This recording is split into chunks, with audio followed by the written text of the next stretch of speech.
नमस्कार दोस्तों, यह बात तब की है जब मैं सिर्फ 15 साल का था। स्कूल की गर्मियों की छुट्टियां थीं और उन दिनों की एक खूबसूरत आदत थी। हर छुट्टी में मम्मी पापा के साथ मामा के घर जाना। बरेली।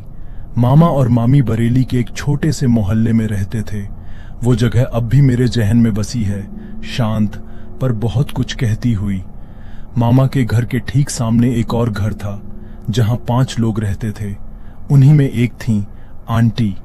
आंटी मोहल्ले में बहुत आदर सम्मान पाती थीं और उनका मेरी मामी से खास लगाव था। वजह? मेरी मामी बहुत ही हुनरमंद दर्जिन थीं। सलवार कमीज तो ऐसे सिलती थीं कि देखने वाले बस देखते रह जाते। हर त्योहार पर मामी आंटी के लिए खास सलवार कमीज सिलती थीं और सबसे खास बात ये कि उसमें एक प्यारी सी जेब जरूर होती। आंटी को पर्स वगैरह रखने का शौक नहीं था। वो हमेशा अपनी जेब में थोड़े पैसे रखती थीं। ये उनकी पुरानी आदत थी।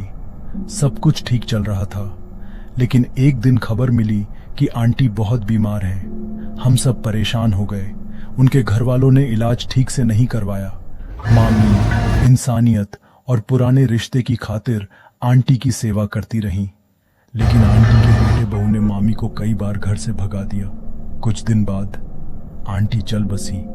मामी ने बहुत दुखी मन से आंटी के लिए पीले रंग की सलवार कमीज सिलवाई।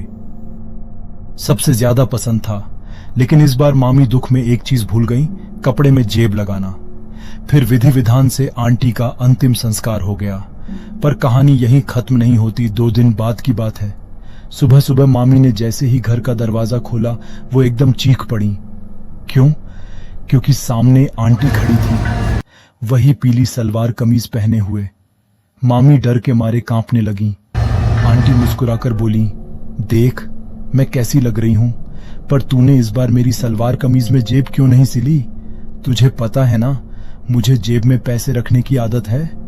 मामी ने हमें बुलाया, सबको बाहर लाकर दिखाया, पर बाहर कोई नहीं था। हम सबने समझाया कि शायद मामी को भ्रम हुआ है, लेकिन मामी जान चुकी थी कि ये कोई भ्रम नहीं, आंटी की आत्मा थी। इसके बाद मामी को आंटी की आत्मा हर जगह दिखने लगी। कभी पेड़ पर बैठी हुई, कभी दरवाजे के बाहर टहलती हुई।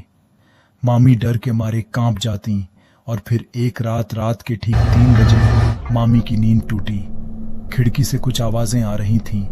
जैसे ही मामी खिड़की के पास पहुंची, उन्होंने आंटी को फिर से देखा। वही पीली सलवार कमीज। इस बार डर इतना था कि मामी बेहोश होकर गिर पड़ी और उसी पल आंटी की आत्मा मामी के शरीर में प्रवेश कर गई। मामी बदल गई थी। मामी का व्यवहार अजीब हो गया। लेकिन इतना तो साफ था, कुछ तो गड़बड़ है। तब पापा एक सिद्ध पंडित के पास गए। उन्होंने पूरी बात सुनकर कहा, जिस आत्मा की अंतिम विधि पूरी श्रद्धा और नियमों के अनुसार नहीं होती, वो आत्मा भटकती रहती है और अक्सर अपने सबसे करीबी के शरीर में प्रवेश कर जाती है। आत्मा को शांति तभी मिलती है जब पूरी विधि विधान से आत्मा का हवन और मोक्ष। हमने आंटी के घर वालों से बात की, पर उन्होंने साफ कहा, ये सब अंधविश्वास है, हम इन सब बातों में विश्वास नहीं करते। लेकिन हम हार नहीं माने। पंडित जी से उन्हें मिलवाया और कई समझाइशों के बाद आखिरकार आंटी की आत्मा की शांति के लिए हवन और विधिवत पूजा करवाई गई। मामी पूरी तरह ठीक हो गई। उनका चेहरा फिर से पहले जैसा शांत था। आंटी की आत्मा को भी मोक्ष मिल गया। यह कोई कहानी नहीं, बल्कि एक सच्चा अनुभव है जिसे आज तक मैं